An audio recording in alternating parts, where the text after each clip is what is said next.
Saya akan menyampaikan materi tentang proses terjadinya Indonesia. Ternyata proses terjadinya Indonesia itu cukup panjang. Saya mengambil judul Memahami Proses Menjadi Indonesia. Jadi, Indonesia yang kita miliki dewasa ini tidak menjelma tiba-tiba. Bukan turun seketika dari angkasa, lalu menjadi Indonesia. Indonesia itu mengalami berbagai proses pembentukan dan proses pengubahan yang berbeda dari negara-negara lain. Mengubah Indonesia adalah mengubah aspek-aspek yang cukup banyak, misalnya kebudayaan, politik pemerintahan, interaksi dengan bangsa lain, ekonomi, seni, dan sebagainya. Kita bisa melihat pada gambar bagan ini bahwa kalau kita ringkas perkembangan Indonesia itu seperti pada bagan. Diawali dengan masa prasejarah, lalu menyusul masa Hindu-Buddha atau masa klasik, lalu berkembang agama Islam, lalu masuk ke era kolonial, dan akhirnya menjadi Republik Indonesia. Itu kalau kita ringkaskan. Kita bicara dulu pada masa paling awal, sebelum Indonesia itu terbentuk pada masa prasejarah dan protosejarah. Kita sebut pada waktu itu negara kita adalah kepulauan yang masih dihuni oleh orang-orang Austronesia. Awalnya merupakan kelanjutan masyarakat Austronesia yang berdasarkan pada sistem monokultural. Ketika mereka telah menetap di berbagai wilayah di Kepulauan Nusantara, mulailah dikembangkan corak kebudayaannya sendiri-sendiri. Persentuhan dengan kebudayaan asing, India dan Cina, dilakukan dengan dialog terbuka, tanpa paksaan. Ini adalah peta persebaran dari jalur perlayaran antara India dan Cina pada awal protosejarah itu yang berhubungan dengan penduduk Nusantara. Dari India datang ke Nusantara dan sebaliknya. Oleh karena itu lalu kita mendapat pengaruh dari luar yang pertama sekali, yaitu pengaruh dari India. Pada awalnya kita berdiri di Nusantara itu berdiri dua kerajaan paling awal, yaitu Tarumanagara dan Kutai Kuno. Kedua kerajaan itu menerima pengaruh kebudayaan India yang datang, yaitu ajaran Weda kuno, Buddha, dan Hindu Trimurti. Masa itu telah berkembang perdagangan dengan Cina dan Niagawan India dan daerah-daerah lain di Nusantara. Kedua kerajaan itu juga meninggalkan prasasti-prasasti, arca, dan bangunan suci keagamaan. Misalnya prasasti Yupa yang bisa kita lihat ini, lalu ada arca Buddha Sempaga yang ditemukan di Sulawesi Barat, menunjukkan bahwa jalur pelayaran masa itu sudah melampaui Indonesia Barat sampai ke wilayah Indonesia Tengah dan Timur. Lalu ada Candi Blandongan, itu peninggalan Tarumanagara yang ada di Rengas Dengklok, Karawang. Menyusul kerajaan Sriwijaya sebagai kerajaan Nusantara yang pertama, merupakan kerajaan maritim yang pertama, mengembangkan agama Buddha yang mengajarkan konsep ahimsa. Sekitar 1.000 biksu konon tinggal dan mempelajari agama Buddha Sriwijaya. Demikian laporan Itsing, seorang pendeta Buddha Cina yang tinggal selama 6 bulan di Sriwijaya. Ini adalah wilayah kekuasaan Sriwijaya dan jalur-jalur pelayarannya. Juga ada tinggalan prasasti-prasasti masa itu. Prasasti Telaga Batu, arca Buddha di Bukit Siguntang di Palembang, prasasti Kota Kapur, dan lain-lain lagi. Menyusul pada abad 8-10 Mataram kuno yang mengembangkan agama Hindu-Buddha dengan meninggalkan banyak candi besar kecil, menghasilkan bentuk seni rupa yang penuh estetik, relief, arca-arca, ornamen yang anggun, dan merupakan puncak kesenian Hindu-Buddha di Asia Tenggara. Mengadakan hubungan baik dengan daerah-daerah Nusantara, Semenanjung Malayu, Champa, Khmer, serta hubungan perniagaan dengan India dan Cina. Pada relief di Candi Borobudur, kita bisa melihat perahu-perahu besar, perahu-perahu layar Mataram kuno yang dipahatkan dengan detail. Dan pada relief di candi yang sama, kita bisa melihat kehidupan masyarakat masa Mataram kuno, adanya perawatan orang sakit, pelayanan kepada bangsawan, dan sebagainya. Lalu di Jawa juga, sesudah Mataram, berkembang kerajaan Kadiri pada abad 11-12. Dari data prasastinya kita bisa melihat bahwa kerajaan Kadiri itu mengadakan hubungan-hubungan juga dengan berbagai macam etnik di Nusantara, Cina, dan lain-lain. Menyusul kerajaan Singosari abad 13. Kerajaan ini telah berhasil menggabungkan dua agama besar, yaitu agama Hindu Saiwa dan Buddha, yang di tanah asalnya di India, kedua agama itu berkonflik dan bersaing. Tetapi di tanah Jawa, di masa Singosari, ya, kedua agama itu bergabung jadi satu. Pranata agama Hindu dan pranata agama Buddha memang masing-masing masih ada, tetapi kedua hakikatnya bersatu menjadi Siwa Buddha Tattwa. Dan inilah bangunan-bangunan candi yang menggabungkan dua nafas agama, baik agama Hindu dan agama Buddha. Sesuatu hal yang langka di India, tetapi di Jawa terjadi. Dua agama itu bergabung dalam bangunan-bangunan candi yang sama. Satu bangunan dengan dua agama. Sampailah kita, Nusantara itu, pada kerajaan Hindu-Buddha yang terbesar, Kerajaan Majapahit. Merupakan kerajaan Nusantara yang kedua sesudah Sriwijaya. Majapahit mempersatukan dan melindungi Nusantara.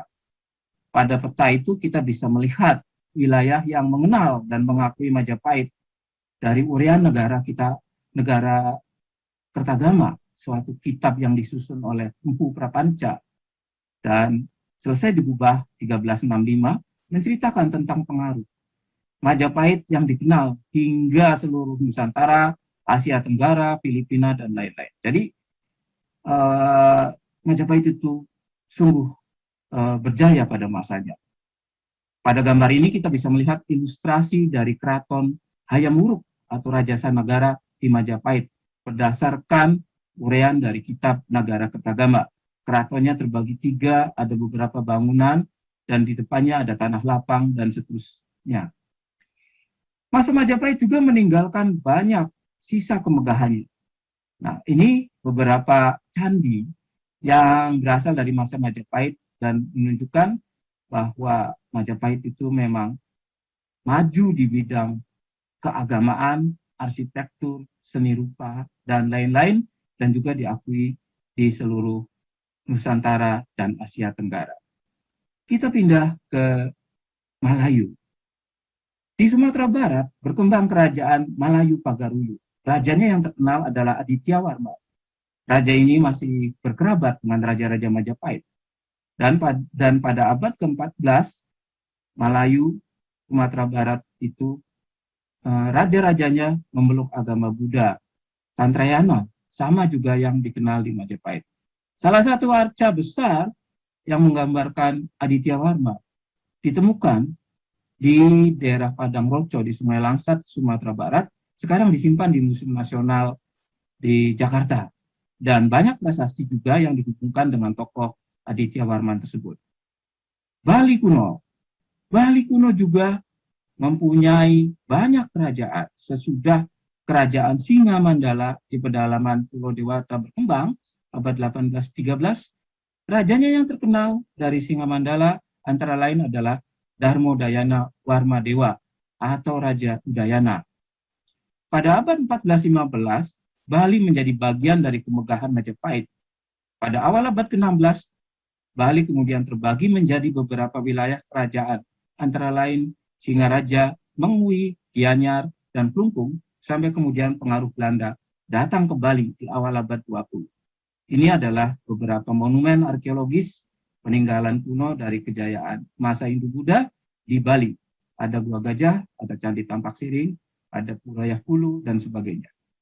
Jadi saudara-saudara, masa klasik atau masa Hindu-Buddha Indonesia itu mengajarkan pencapaian peradaban pertama yang akan diteruskan hingga sekarang, antara lain menghasilkan dokumen tertulis, prasasti, dan sejumlah karya sastra.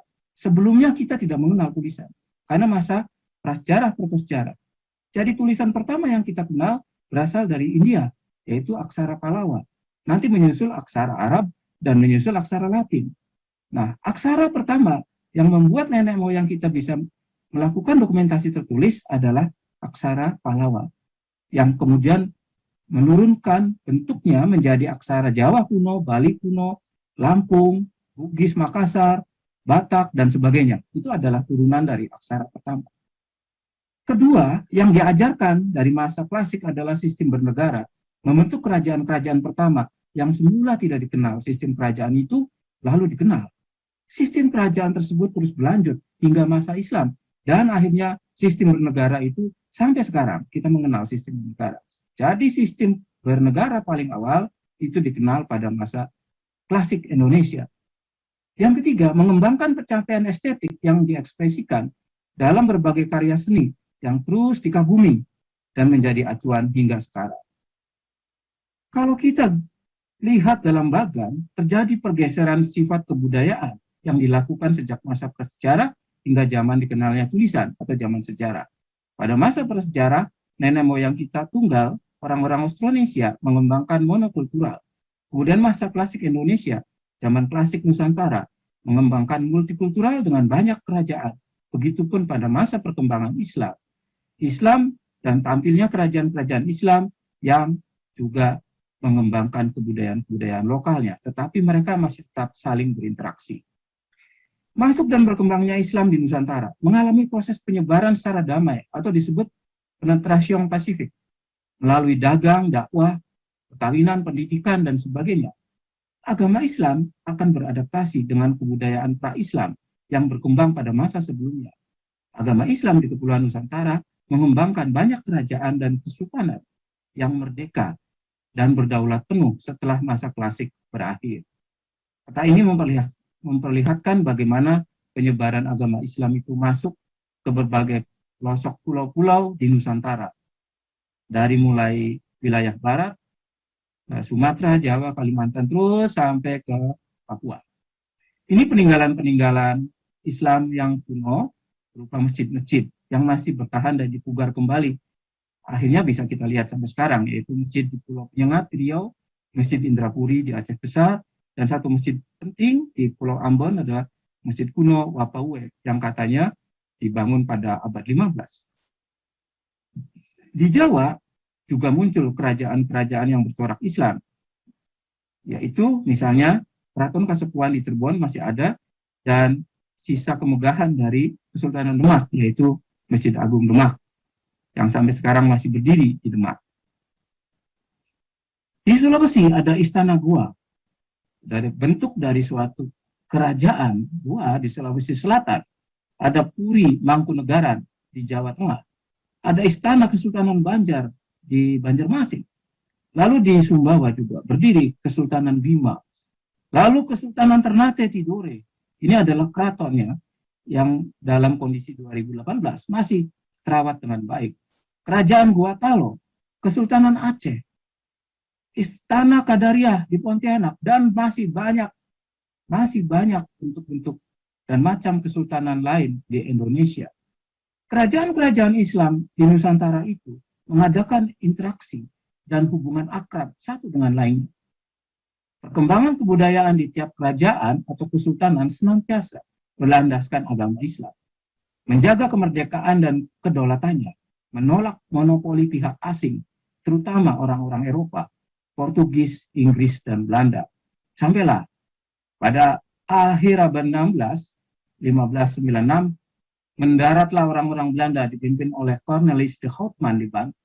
Tetapi karena mereka congkak dan ingin melakukan monopoli perdagangan dengan Kesultanan Banten, mereka pun terusir, tidak bisa melakukan perniagaan ke Banten. Mereka langsung menuju ke jantung rempah-rempah di Maluku dan merebut Ternate dan Tidore melalui peperangan. Belanda kemudian menanamkan pengaruhnya dengan mendirikan banyak simbol kekuasaan kolonial. Benteng-benteng didirikan, antara lain Benteng Belgika di Bangka. Lalu belakangan juga mendirikan Balai Kota Batavia yang masih ada, itu sekarang jadi Museum Sejarah Jakarta. Di Makassar, Belanda membangun Benteng Rotterdam. Ini keadaannya sekarang setelah dipugar. Dan di Banten, Belanda menyisakan reruntuhan benteng mereka, namanya Benteng Spelwe. Bagaimana sikap kesultanan dan kerajaan-kerajaan Nusantara waktu itu? Mereka mengadakan perlawanan. Meletuslah Perang Banjar di Banjarmasin. lalu menyusul perang Padri di Sumatera Barat, lalu perebutan Palembang dengan melalui Sungai Musi, perang Jambi, perang Jawa atau perang Diponegoro di Jawa Tengah yang membuat Belanda kewalahan, dan perang besar, perang Aceh di akhir abad 19, dan perang yang sangat menyedihkan di awal abad 20, yaitu Puputan Badung tahun 1904 dan Puputan Kelungkung 1906 di Pulau Bali. Ya. Pada perang itu, namanya juga perang Puputan, habis-habisan seluruh isi Puri Badung dan Puri Kelungkung dibunuh Belanda. Mereka melawan dengan peralatan seadanya. Dan sejak itu, Belanda mencengkeram Pulau Dewata. Saudara-saudara, pada awal abad 20 itulah kemudian sekelompok pemuda yang sedang belajar di Batavia, di Hindia Belanda waktu itu, mereka merasakan bahwa bangsa kita yang besar ini dicengkeram oleh pemerintah kolonial, oleh pemerintah penjajahan Hindia Belanda. Mereka kemudian membentuk organisasi kepemudaan yang bercita-cita untuk membebaskan Indonesia dari belenggu penjajahan. Maka muncullah organisasi yang pertama, Budi Utomo, berdiri 1908, hanya 2 tahun sesudah Puputan Kelungkung. Lalu menyusul organisasi-organisasi lain seperti Young Ambon, Young Celebes, Young Java, Young Islamatan Bond, dan sebagainya. Masa itulah yang disebut dengan pergerakan nasional. Tokohnya adalah Dr. Sutomo. Lalu tahun-tahun pun berlanjut. Akhirnya pada tahun 1928, dengan kesadaran penuh, pemuda-pemuda Nusantara itu mengikrarkan Sumpah Pemuda. Yang isinya saudara-saudara juga semua sudah tahu bahwa kami putra dan putri Indonesia mengaku bertumpah darah yang satu, tanah Indonesia. Kami putra dan putri Indonesia mengaku berbangsa yang satu, bangsa Indonesia. Kami putra dan putri Indonesia menjunjung bahasa persatuan, bahasa Indonesia. Pada tahun 1930, Insinyur Soekarno dan kawan-kawan diadili oleh Belanda di Bandung. Dan pada waktu mengadakan pidato pembelaan, diberi judul oleh Insinyur Soekarno, Indonesia Menggugat. Itulah dokumen yang akan menjadi cita-cita dan seterusnya bagaimana Indonesia harus merdeka dari penjajahan Belanda. Bung Karno pun dan teman-temannya dihukum, diasingkan di beberapa tempat, antara lain di Bancai, di ND, kemudian di Bangka, di Bengkulu, dan banyak tempat lain. Sampailah tahun 1942, Jepang pun datang dalam rangka Perang Dunia Kedua. Jepang merebut Hindia Belanda tahun 1942. Kekuasaan kolonial Belanda di Nusantara berakhir sebenarnya untuk selama-lamanya. Dan pada tahun 1945, di akhir kekalahan Jepang itu, Soekarno dan Hatta sebagai Dewi Tunggal memproklamasikan kemerdekaan Republik Indonesia tanggal 17 Agustus 1945. Tetapi Belanda tidak puas dengan kemerdekaan Indonesia.